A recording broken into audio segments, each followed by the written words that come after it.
বাংলাদেশে মার্কিন রাষ্ট্রদূত নিযুক্ত হতে যাচ্ছেন ব্রেন্ট ক্রিস্টেনসেন। মার্কিন প্রেসিডেন্ট ডোনাল্ড ট্রাম্প ব্রেন্ট ক্রিস্টেনসেনকে বাংলাদেশের পরবর্তী রাষ্ট্রদূত হিসেবে মনোনীত করেছেন। এখন অপেক্ষা শুধু সিনেটের অনুমোদন। কিন্তু কে এই ব্রেন্ট, আর কেন ট্রাম্প তাকে মনোনীত করলেন? ক্রিস্টেনসেন একজন অভিজ্ঞ কূটনীতিক। তিনি এর আগে 2019 থেকে 2022 পর্যন্ত ঢাকায় মার্কিন দূতাবাসের রাজনৈতিক কাউন্সিলর ছিলেন। সর্বশেষ তিনি যুক্তরাষ্ট্রের কৌশলগত কমান্ডের বৈদেশিক নীতি উপদেষ্টা হিসেবে দায়িত্ব পালন করেছেন।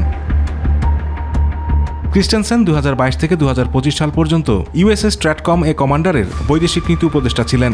এর আগে তিনি রাজনৈতিক, সামরিক ব্যুরো, কংগ্রেস এবং পূর্ব এশিয়া বিষয়ক নানা দায়িত্বে ছিলেন। বাংলাদেশ সহ কয়েকটি দেশে কূটনৈতিক মিশনে কাজও করেছেন তিনি। ন্যাশনাল ওয়ার কলেজ থেকে স্নাতকোত্তর সহ বিভিন্ন বিশ্ববিদ্যালয় পরিসংখ্যান, অর্থনীতি ও ব্যবস্থাপনায় শিক্ষা নিয়েছেন। স্প্যানিশ, জার্মান ও ভিয়েতনামি ভাষায় কথা বলতে পারেন তিনি। 2002 সালে ফরেন সার্ভিসে যোগ দেন।